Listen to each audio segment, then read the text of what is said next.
Halo, apa kabar? Kembali dengan Lani. Saya ingin mengingatkan kalau ini adalah video yang ketiga dari seri modul saya mengenai mendefinisikan ulang pola asuh. Itu saya sudah mulai dengan The Conscious Parent dan The Awakened Family. Ya, jadi orang tua yang sadar dan keluarga yang sadar juga. Dan kali ini yang ketiga ini saya akan berlanjut lagi membahas definisi baru pola asuh untuk orang tua yang mempunyai anak-anak kebutuhan khusus. Ya. Tidak banyak berbeda sebetulnya. Hanya anak-anak kebutuhan khusus ini ya seperti literary ya itu membutuhkan perhatian yang lebih khusus karena mereka mempunyai tantangan-tantangan tersendiri dan mereka juga memerlukan bimbingan yang lebih ketat ya lebih teliti karena banyak dari anak-anak ini yang misalnya tidak bisa mengekspresikan apa yang mereka rasakan ataupun tidak mempunyai mereka merasakan sesuatu tapi tidak tahu atau bingung untuk memberitahu orang tuanya apa yang mereka rasakan atau mereka mempunyai kendala di komunikasi ya. Dan komunikasi kalau sudah terganggu atau tidak bisa curhat, tidak bisa menyampaikan apa yang mereka inginkan dan yang mereka butuhkan, itu biasanya menjadi tantrum atau perilaku yang tidak baik karena merasa frustrasi ya. Kita juga sebagai orang dewasa, tipikal orang dewasa juga kan kalau merasa tidak dimengerti itu kan menjadi frustrasi at the end ya. Jadi biasanya kalau saya memberi konsultasi untuk keluarga ya, dengan anak yang kebutuhan khusus, saya mulai dengan keluarganya, dengan orang tuanya, dengan dinamika keluarga dan dengan mengobservasi bagaimana dinamika keluarga. Apakah keluarga itu juga ada extended family ya, seperti keluarga besar, apakah tinggal dengan keluarga besar atau hanya dengan orang tua dan adik kakak, atau dia the only child, hanya anak satu-satunya, atau semua itu mempengaruhi. Dan saya biasanya sangat-sangat teliti dengan observasi dan mulai dari anak itu sendiri. Saya tentunya meminta report atau laporan dari misalnya terapi-terapi sebelumnya atau dokter anak atau apa, hanya untuk mendapatkan gambaran anak tersebut karena saya ingin memulai apapun yang dapat saya bantu dan support itu dari mana letaknya itu anak ya. Jadi tidak mengulang lagi tapi kita mulai dari siapa itu anak yang seadanya ya. Dan tentu saja kita melihat juga environment karena anak itu biasanya kita mengetahui tingkat progres anak itu kalau mereka ada di natural environment ya. Jadi keadaan yang natural yang seperti misalnya di sekolah atau di rumah ya. Jadi saya biasanya mulai dengan berkonsultasi dengan orang tua, bertemu dengan orang tua untuk menceritakan keadaan anak, dan juga biasanya mereka bersamaan juga curhat ya. Dan yang selalu saya tanyakan adalah apa harapan atau ekspektasi dari orang tua untuk anak-anaknya ya, untuk dalam hal progres untuk membantu anaknya. Jadi harapan untuk membantu anaknya itu apa goal-goalnya, karena saya juga harus mempertimbangkan orang tua mempunyai goal-goal tertentu, tentunya karena ada alasan biasanya di balik itu, ya. Nah, orang tua yang mempunyai anak kebutuhan khusus itu reaksinya macam-macam. Tapi biasanya semua terapis atau konsultannya atau psikologis biasanya mereka mulai dengan teorinya dari Elizabeth Rose Kubler, ya. Itu dia ada grievance, seperti kalau kita ada orang meninggal di keluarga kita, jadi itu ada 5 tingkatan bagaimana kita berduka cita karena orang tua ini berduka cita karena mereka merasakan ada sesuatu kehilangan dari ekspektasi mereka itu yang hilang, ya. Jadi tingkat pertama biasanya denial, ya, atau penyangkalan. Tingkat kedua itu anger atau rasa marah. Ketiga itu bargaining atau tawar-menawar. Ya. Keempat itu depresi, ya, depresi. Yang kelima itu acceptance, menerima, dan itu goal yang kita mau akhirnya menerima. Dan setiap level ini, tingkat ini berbeda-beda untuk setiap orang, ya. Bisa semuanya dilalui dalam 1 hari, bisa juga hanya stuck sampai misalnya tingkat denial bertahun-tahun, itu bisa juga, atau move on sampai depresi, itu tergantung dari orang tua. Dan karena itu saya ingin, di video sebelumnya saya berbicara mengenai bagaimana kita mensupport anak sebagai orang tua yang penuh, yang cukup, ya.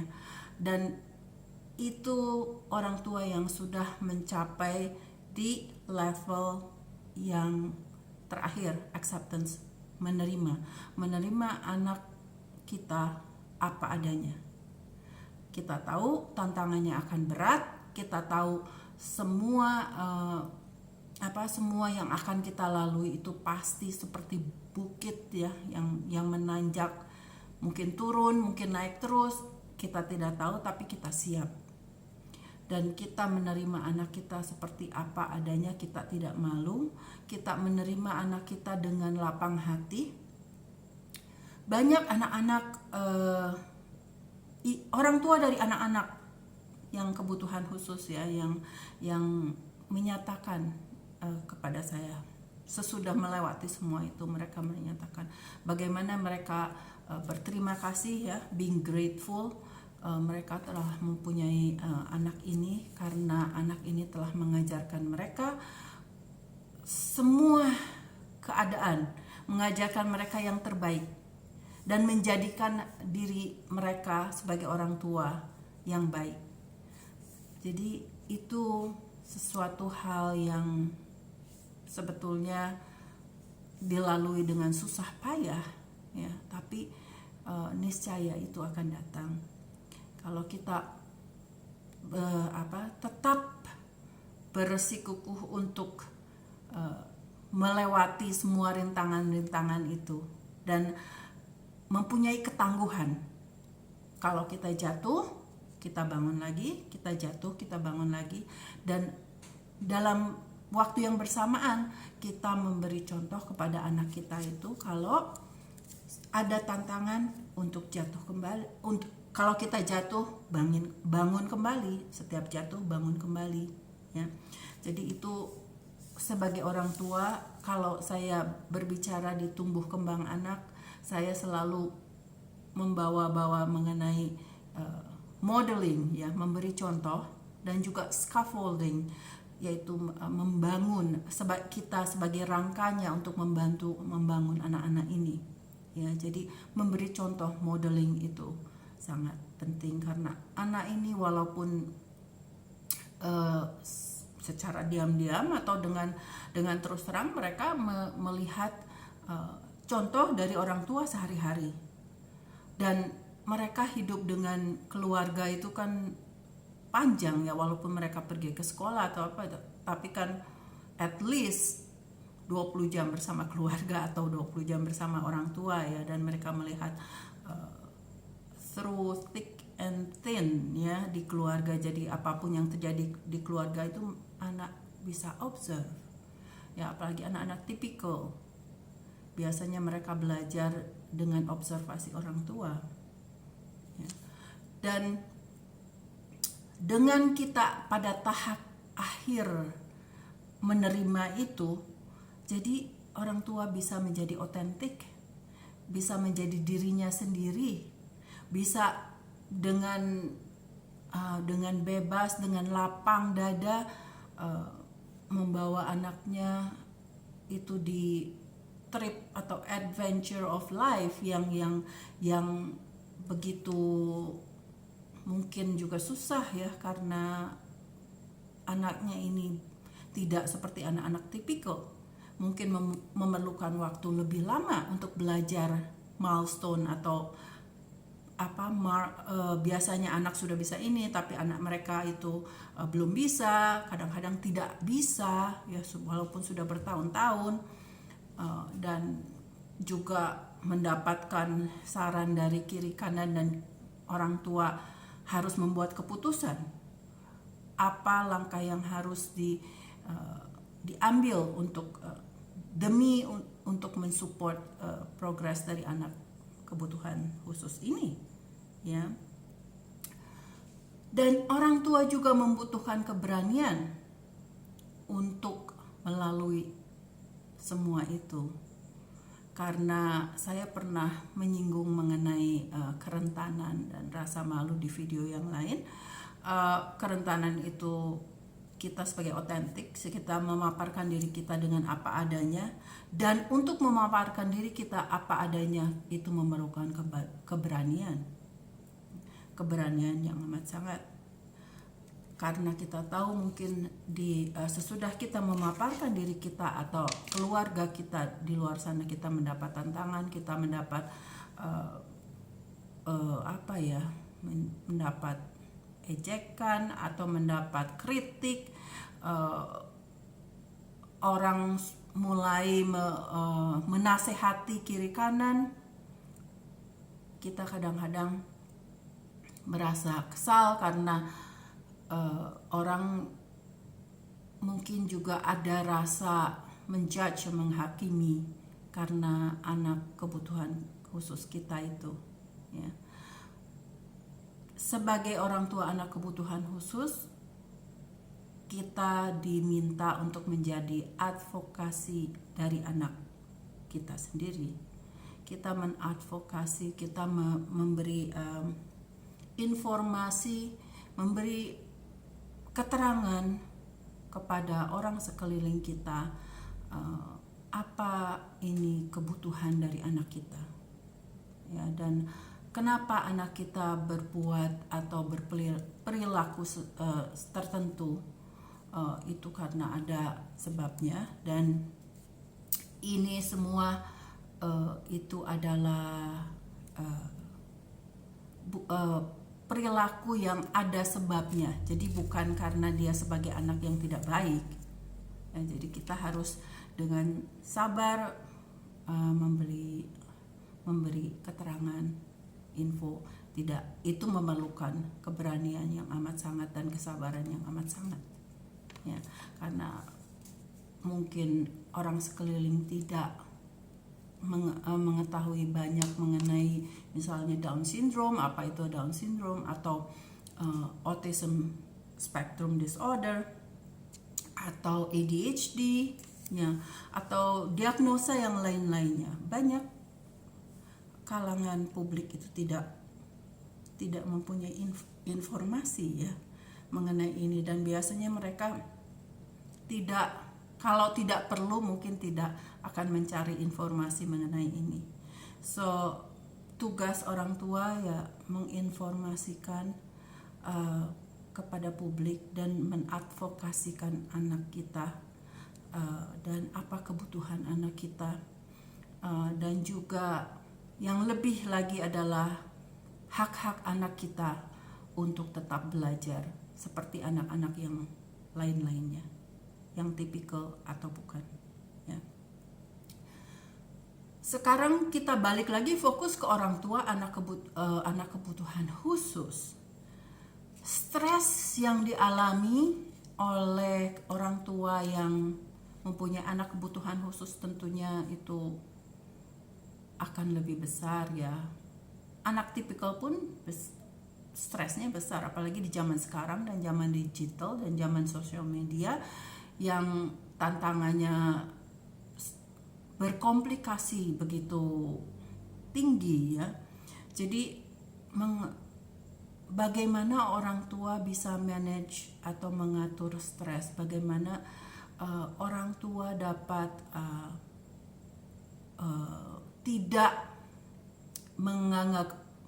menerima stres itu sebagai beban, ya, tidak menganggap stres ini sebagai membuat kita menjadi mundur, dan justru itu membuat kita lebih jadi ada urgensinya, kita merasa ada urgensinya dari stres itu, sehingga kita lebih memikirkan masa depan, lebih memikirkan jauh ke depan, dan lebih mementingkan apa yang kita, keluarga kita atau anak kita dibutuhkan ke depan itu, ya. Tadi saya sudah menyentuh soal sosial media, ya. Sosial media itu sangat tricky, ya. Apalagi kalau di zaman-zaman sekarang ini, zaman-zaman mulai dari milenial, generation Z, generation Y, itu terbalut dengan sosial media. Dan kalau mereka generasi milenial yang mungkin sekarang sudah menjadi orang tua, kita yang kita harus aware, ya, yang kita harus sadar itu sosial media itu kan filter, ya. Apa yang ada di sosial media itu kan gampang sekali difilter, ya. Dan itu tidak menyatakan apa adanya, itu kan tidak honest, ya, tidak jujur kadang-kadang, ya. Dan sosial media itu kalau kita mendapatkan respon, kita harus hati-hati, itu respon yang genuine, yang dengan sejujurnya atau bukan. Dan seringkali kita mendapatkan respon justru yang menyakitkan, ya, yang mungkin memaki-maki atau menyudutkan atau menyalahkan atau menghakimi. Karena masyarakat sekarang ini yang saya lihat di dunia luar ini gampang sekali menghakimi, karena kalau dalam sosial media itu kan tidak berhadapan muka dengan muka. Kalau berhadapan muka dengan muka kan mereka belum tentu berani, tapi karena tidak berhadapan muka dan muka, mereka gampang sekali menghakimi dan mencaci maki dan berani untuk berbuat itu semua karena tidak berhadapan secara muka dengan muka, ya. Kita juga harus hati-hati dengan social media. Kita kalau sedang sedih atau kita mempunyai masalah, apalagi anak kebutuhan khusus, itu banyak sekali complicated, ya, dalam pertumbuhannya itu. Kita kadang-kadang merasa down. Hati-hati, ini bukan hanya untuk orang tua yang kebutuhan khusus, tapi untuk siapa saja. Hati-hati mencurhat di sosial media, ya, mengekspresikan perasaan di sosial media. Karena itu kita tidak tahu siapa yang akan merespon dari sebelah sana, ya. Kalau perlu bantuan, kalau sudah di tadi 5 tingkat tadi masih berada di tingkat depresi, carilah ahli, konsultan psikologis atau konsultan keluarga untuk meminta nasihat, untuk curhat, untuk bertukar pikiran, ya. Jangan curhat di sosial media. Itu untuk siapa saja. Kemudian kita juga jangan mencontohkan self esteem yang rendah, ya, rasa percaya diri yang rendah. Itu anak-anak atau remaja itu biasanya sangat cepat menyerap. Jangankan anak kebutuhan khusus, anak yang tipikal juga, ya, mereka melihat apa yang orang tua mereka, apa respon dari orang tua mereka kalau orang tua mereka menghadapi sesuatu keadaan. Itu akan mereka mengamati. Jadi biasanya mereka melihat, oh, orang tua aku juga begitu kalau ada keadaan begini. Jadi kalau aku begini, benar dong, gitu loh. Jadi kita harus hati-hati dengan itu. Dan tentunya kesabaran, ya. Karena ketidaksabaran itu sangat-sangat berbahaya untuk kesempatan anak kebutuhan khusus kita ini untuk berkembang. Ya. Saya ada beberapa pengalaman yang orang tua tidak sabar melihat hasil dari terapi anaknya. Terapi anak ini misalnya sudah intensif, anaknya belum ada kemajuan, belum ada menunjukkan apa yang mereka harapkan, apa ekspektasinya mereka itu. Sedangkan anak ini, anak kebutuhan khusus itu, mereka punya tantangannya sendiri, mereka kadang-kadang punya pikiran sendiri, tapi tidak bisa memaparkan pikirannya itu kepada kita atau kepada orang tuanya.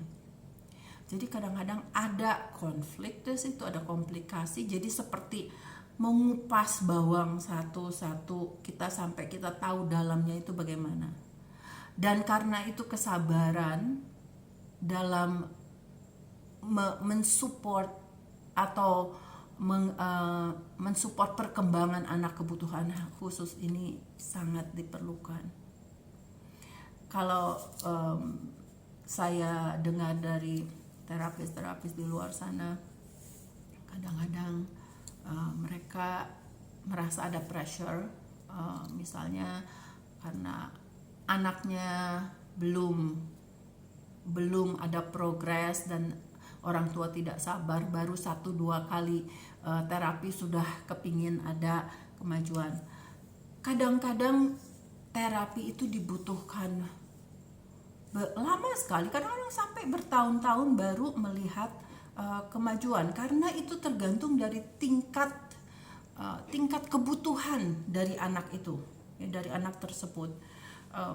Saya tidak bisa memberikan generalisasi, misalnya dalam setahun kalau anak yang autism spektrum itu bisa ada. Ya, itu semua tergantung dari memang satu kesatuan, ya. Saya pernah memberikan talk, ya, di salah satu grup untuk orang tua anak-anak kebutuhan khusus. Kita tidak bisa membandingkan anak kita dengan anak kebutuhan khusus yang lain, walaupun mereka diagnosanya sama, umurnya sama-sama gendernya.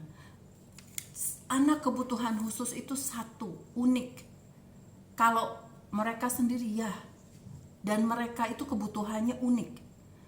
Karena itu kita harus care, karena itu kita harus manage sebagai anak yang unik, dengan kebutuhan yang unik, yang tidak sama dengan kebutuhan. Misalnya ada satu anak autism, tidak umur 4 tahun laki-laki, tidak akan sama kebutuhannya dengan anak laki-laki 4 tahun yang autism yang lain. Tidak ada yang satupun anak autism yang sama dengan yang lain. Itu hanya unik mereka sendiri. Dan terapis yang dibutuhkan itu spesifik untuk anak tersebut. Ya, mungkin bisa berjalan untuk anak ini tapi tidak bisa berjalan untuk anak yang lain. Jadi semua itu memerlukan kesabaran. Kalau belum menghasilkan, kita berusaha mungkin memberi waktu berapa lama. Kalau memang betul ini terlalu lama tidak ada kemajuan, kita sebagai terapis yang bagus juga akan merefleksikan, ya, kenapa anak ini misalnya kita targetkan. Kan biasanya anak-anak ini punya goal, ya, dalam berapa lama goalnya ini. Misalnya terapi wicara, dalam 6 bulan anak ini sudah bisa begini, itu kan goal, ya. Kadang-kadang bisa tercapai, kadang-kadang tidak. Nah, itu kalau tidak bisa tercapai semuanya goalnya, mungkin harus mundur lagi. Kita harus lihat lagi apa yang diperlukan itu. Apakah kita menciptakan goal yang terlalu jauh, ya. Mungkin kita harus breakdown lagi, pecahkan lagi goalnya itu dengan yang lebih kecil, ya, lebih pendek-pendek. Jadi semua itu dan orang tua dan terapis semua memerlukan kesabaran untuk maju dan mundur lagi, refleksi lagi bagaimana hasil dari terapis tersebut, ya. Sekarang juga saya ingin bagaimana menekankan selain kesabaran tapi juga pengertian dari orang tua ini kalau anak-anak kebutuhan khusus itu biasanya memerlukan pembelajaran dalam skill, ya. Skill bukan skill menghitung, membaca saja, tapi skill untuk mereka menghadapi kehidupan sehari-hari. Bagaimana mereka bisa self skill, ya. Jadi self help. Jadi bagaimana mereka bisa memelihara diri mereka sendiri dalam hygiene, dalam toilet training, atau dalam bagaimana mereka menghadapi orang yang baru pertama bertemu, ya. Jadi itu skill-skill yang dalam public school, dalam sekolah yang general saja tidak diajarkan, ya. Anak-anak tipikal kita juga kadang-kadang kita lupa kalau mereka juga harus belajar skill set, ya. Bagaimana mereka menghadapi dunia luar, bagaimana mereka berinteraksi dengan dunia luar, dengan orang-orang di sekitar mereka.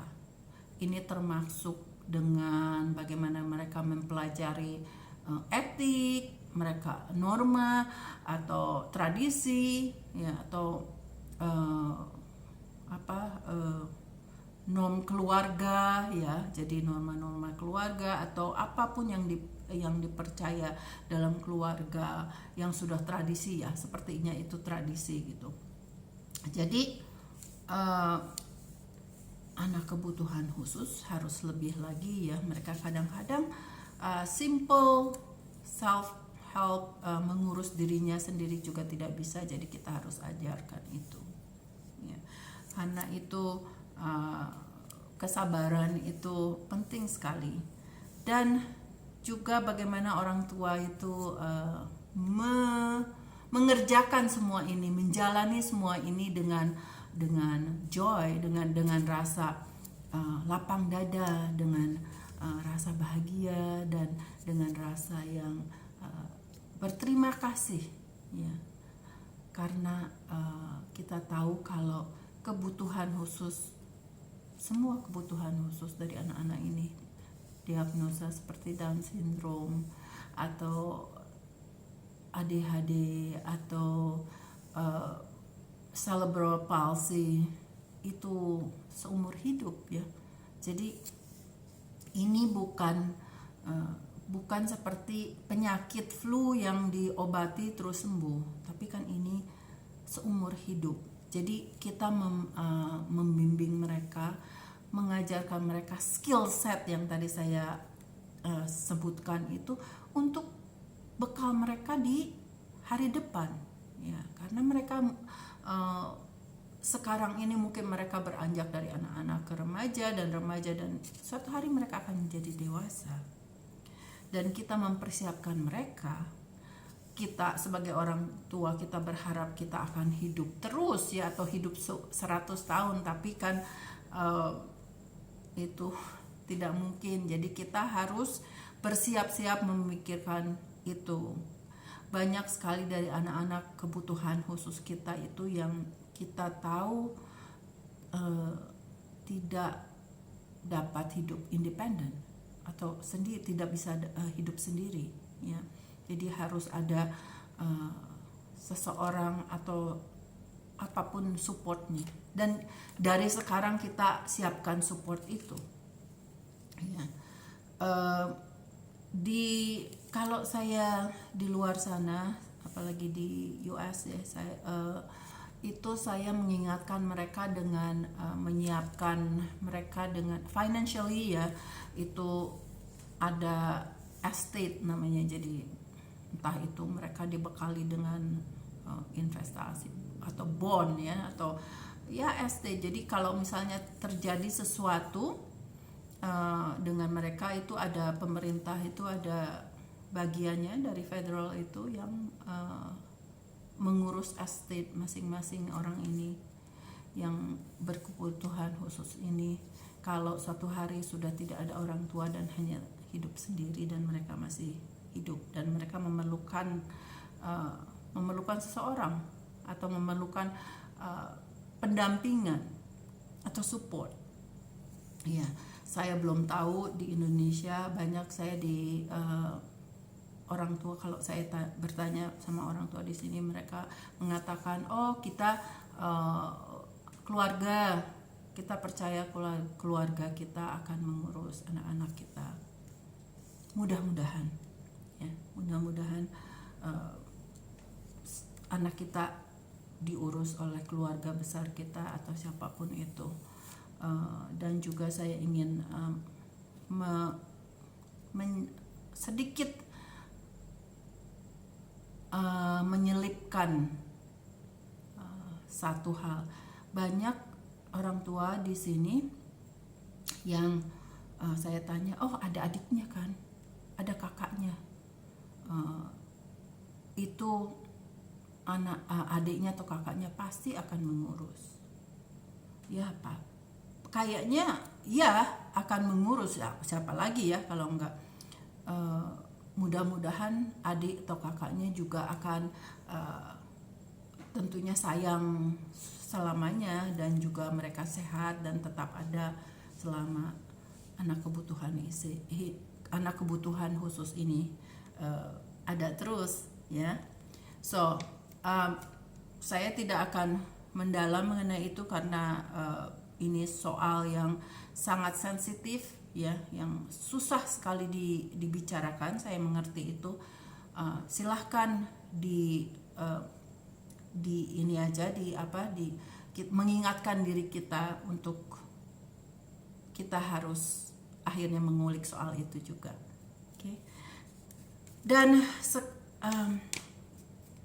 selanjutnya kita juga harus ingat untuk mengajarkan anak kebutuhan khusus kita itu kalau dunia ini tidak hanya hitam putih, ya. Karena banyak sekali anak-anak, apalagi di anak-anak yang diagnosanya ada social deficit, ya, kekurangan skill sosialnya seperti autism, ya. Itu mereka itu melihat dunia kan hanya hitam putih dan tidak ada abu-abunya.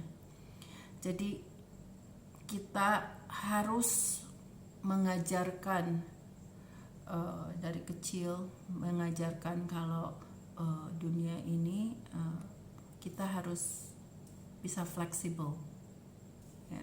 Itu susah sekali karena biasanya anak-anak ini sangat rigid ya, sangat pasti harus itu hitam atau putih, dan mereka akan tantrum kalau itu tidak putih atau tidak hitam.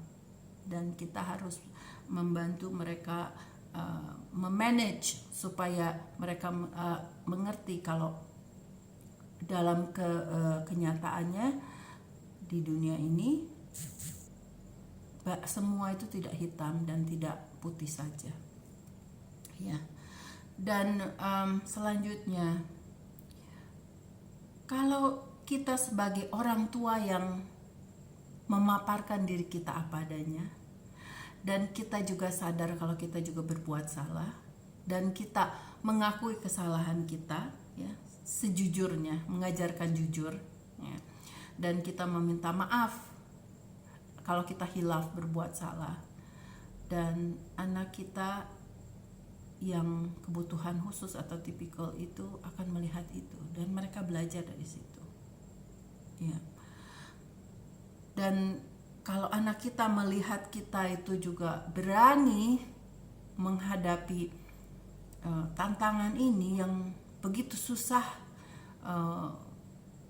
kadang-kadang saya ingat itu ada beberapa orang tua yang klien saya itu yang sudah frustrasi, rasanya berasa sudah mengerjakan ini itu, tapi anaknya itu bandel atau sepertinya bandel, tidak bisa berubah, dan akhirnya menangis karena desperate ya, merasa tidak berdaya. Nah, kalau mereka melihat sesudah tidak merasa berdaya itu tapi bangkit lagi dengan mengatakan kepada anaknya, maaf nak, ibu hilaf, ibu merasa tidak berdaya, ibu merasa susah sekali ini menghadapi ini, tapi ibu akan belajar dari kamu, ibu akan berusaha lebih baik, dan ibu harap kamu mengajari ibu bagaimana supaya kita bisa maju. Itu sering saya ada ibu-ibu yang, maksudnya bukan hanya ibu sih, orang tua yang curhat begitu. Mereka tidak tahan dan mereka akhirnya nangis. Dan it's okay. Ya, it's okay, tidak apa-apa. Itu anak yang kebutuhan khusus. Banyak anak kebutuhan khusus yang penalaran atau kognitifnya itu quite normal ya, lumayan gitu loh, tinggi. Seperti anak autism, cerebral palsy sudah pasti, ataupun ADHD, itu semua walaupun mental retardation MR atau Down syndrome itu penalarannya di bawah, tapi saya pernah berbicara satu talk mengenai apa pengaruhnya dari IQ, EQ, SQ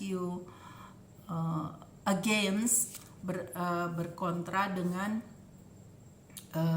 keberanian. Kalau kita memaparkan keberanian kita, kejujuran kita, bagaimana skill kita itu orang tua ya, sebagai orang tua menghadapi hidup, menghadapi tantangan, walaupun anak-anak yang ber-IQ di bawah 70 seperti anak Down syndrome itu juga dapat belajar, karena mereka melihat dengan mata sendiri bagaimana orang tua itu dengan segala memaparkan dengan apa adanya, mengakui kadang-kadang mereka juga capek ya, putus asa, tapi mereka berusaha terus, dan anak-anak akan sangat menghargai kejujuran itu, dan orang tua tidak takut. Itu bukan kelemahan ya. Vulnerable atau kerentanan itu memaparkan kerentanan kita, dan bukan berarti itu memaparkan kelemahan, tapi kita dengan apa adanya dan mengakui segala kekurangan dan kelebihan kita. Seperti itulah kira-kira. Ya. Dan juga poin yang terakhir adalah kita mengerti dan memvalidate perasaan, feeling dari anak-anak kebutuhan khusus ini. Jadi kita aware, kita